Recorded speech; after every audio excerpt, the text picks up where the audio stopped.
ku soo dhawow hawraartiro production fadlan si aad uga mid noqoto asxaabta channel kan taabo subscribe kadibna gunji gambaleerka si uu ku soo gaaro wax kasta oo aanu soo gelino halka wax qabadkii halkii 2019 dawladdu ay qabatay gaar ahaan wasaaradda duulista hawada annagoo sameynay isbarbardhig sanadihii la soo dhaafay iyo sanadkan waxay wasaaraddu qabatay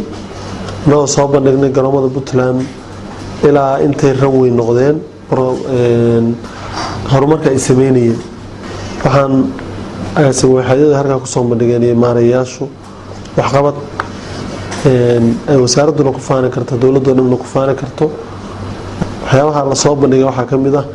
in dhammaan garoomada Puntland ay wasaaraddu gaadhay oo wax ka qabatay wasaarad walba waxa sharaf u ah in ay san hal meel ku koobnaan ee wadanka oo dhan ay gaadho meelaha wasaaraddu gaadhay waxa kamid ah oo horumarkooda wasaaraddu aan ku faanan karnay in garoomo cusub ay dawladdu wasaaraddu furtay sida garoonka Caluula oo markii ugu horeysay diyaarada ay ka degtay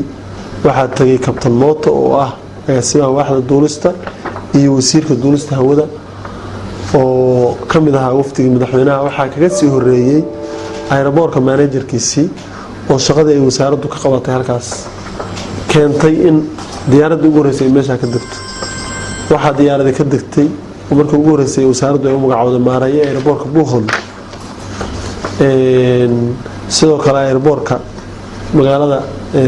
Heema oo ka tirsan Wacadweyn oo iyadana ay laba jeer isku xigta sanadkan diyaaradda ka degeen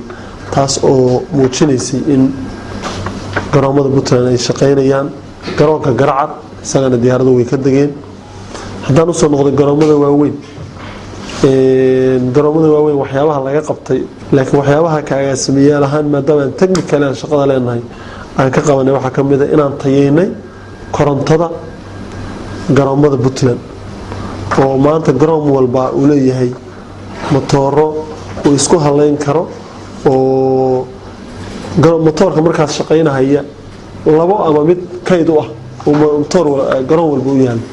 sida garoonka Boosaaso garoonka Garoowe iyo garoonka Gaalkacyo in aan tayeynay shaqaalihii oo aan u sameynay tababar mid caalami iyo mid wadanka gudihiisa ah ugu yaraan 3 jeer waxa tababar loo sameeyay shaqaalaha garoomada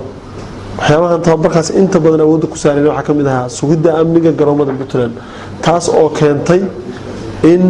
ay isku soo haleeyaan diyaarada caalamiya oo ay ku qancaan amniga garoomadeena wasiirka wasaaradda duulista hawada iyo garoomada Puntland Xuseen Cismaan Lugatoor ayaa isna dhankiisa ka warbixiyay qorshaha wasaaradda ee 2020 insha Allah waxaan rajayn doonaa khibradii sanadkan inuu ka qaadanay 2020 inuu noqdo mid aynu maaragtay wax badan ku sii tayeeno runtii isla xisaabtankii inoo soo baxay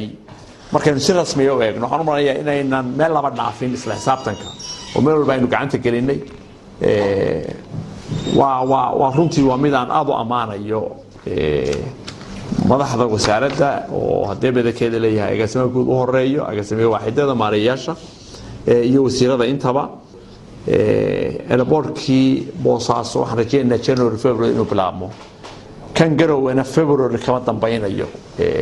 saan rajaynayno March horaanteeda inuu bilaabmo way tiimku waxay soo noqonayaan 6 February bay soo laabanayaan kii Gaalkacyo waa kan la bilaabay insha Allah ta'ala waxaan rajaynaynaa in bal kuwa kala dumaystikalkaana ay wax badan ay gaadhaan aad iyo aad baan idinku mahadcelinaya